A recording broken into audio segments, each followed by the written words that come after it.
Today, we're practicing English at the gas station. This is a very useful real-life situation because many learners feel nervous when they need to ask for help, pay for gas, choose the right pump, or explain a problem with their car. I'm Anna. And I'm Leo. That's right. In this conversation, you'll hear natural phrases you can use when buying gas, asking questions, paying inside, and handling a small problem calmly. Now let's begin. Leo, I'm glad you came with me today. I don't usually get nervous driving, but I always feel a little unsure at gas stations, especially when there are different pumps and payment options. No problem at all. Gas stations can feel confusing if you're not used to the process, but once you know the basic phrases, it becomes much easier. That's good to hear. I need to fill up the tank before we drive across town. The fuel light came on about 10 minutes ago. Then this is a perfect time to stop. There's a gas station on the right. You can pull in slowly and choose any open pump. All right, I see one near the front. Should I park close to the pump? Right. Try to stop so the gas tank door is facing the pump. That way the hose can reach easily. Got it. Let me check which side the gas tank is on. Oh, it's on the left side of the car. Then this pump is perfect. Just pull forward a little more. Good. Put the car in park and turn off the engine. Turn off the engine. Understood. Is that required? Yes, it's important for safety. At gas stations, you should always turn off the engine before pumping gas. That makes sense. Now I need to pay. Can I pay at the pump? Usually, yes. Most gas stations let you pay with a card at the pump, but if the machine doesn't work, you can go inside and pay the cashier. Okay, let me try my card. The screen says insert or tap card. I'll tap it.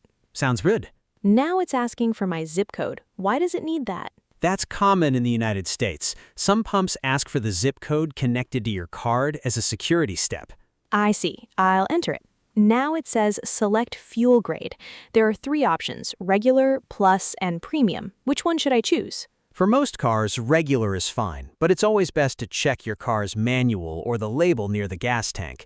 If your car doesn't require premium, regular is usually okay. Good to know. I'll choose regular. By the way, what does fuel grade mean? Good question. Fuel grade means the type or level of gasoline. Regular, plus, and premium are different grades. Premium is usually more expensive, but not every car needs it. Fuel grade. That's useful. So I can say, which fuel grade should I choose? Exactly. That's a natural question. Now the screen says, remove nozzle and begin fueling. The nozzle is the handle, right? Right. The nozzle is the part you hold to pump the gas. Okay, I'll open the gas tank door, remove the cap, and place the nozzle inside. Perfect. Push it in firmly, then squeeze the handle. It's working. I can hear the gas going in. Should I hold the handle the whole time? You can, or some pumps have a small latch that holds it for you, but if you're not comfortable using the latch, just hold the handle. I'll hold it. I don't mind. How do I know when the tank is full? The pump usually stops automatically when the tank is full. You'll hear a click and the gas will stop flowing.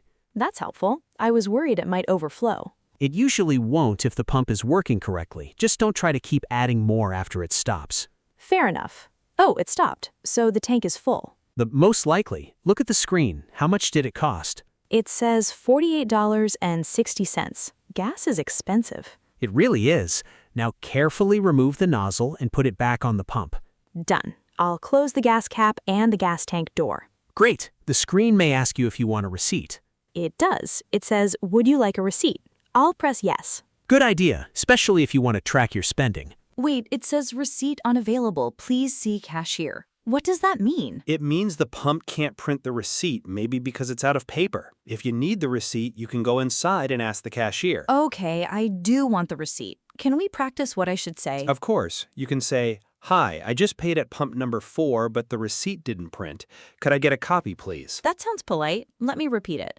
Hi, I just paid at pump number 4, but the receipt didn't print. Could I get a copy, please? Very natural. Let's go inside. Hi there, I just paid at pump number 4, but the receipt didn't print. Could I get a copy, please? Sure. Pump number 4? Yes, pump number 4. No problem. Was it for $48.60? That's right. Here you go. Thank you. I appreciate it. You're welcome. Have a good one. You too. That went really well. You sounded calm and clear. Thanks. I noticed the cashier said, have a good one. That means have a good day, right? Right. Have a good one is a casual, friendly expression. You'll hear it a lot in everyday American English. Have a good one. I like that. It sounds relaxed. It does. You can use it when leaving the store, cafe, gas station, or almost any casual place. Before we leave, I want to buy water. I'm going back inside. Good idea. You can also ask where something is if you don't see it. Okay.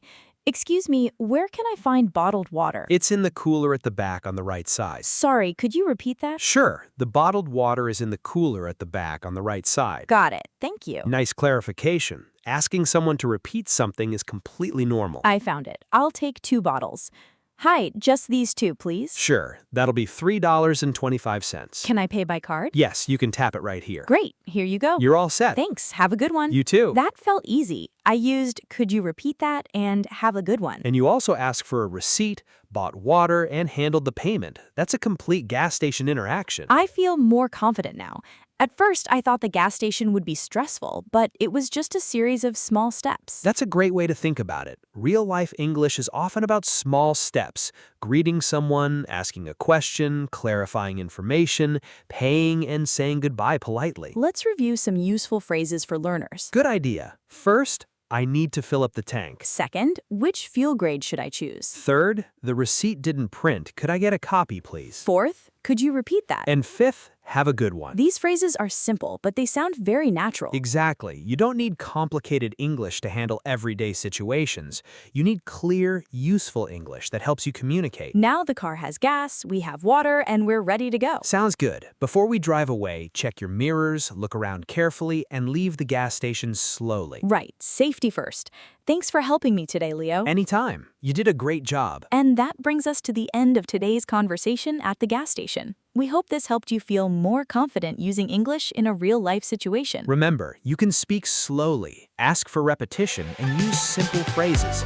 That is real communication. If this video helped you, please like it, subscribe to English Talk channel, and keep practicing with us. Thanks for watching, and have a good one. Goodbye, and see you in the next lesson.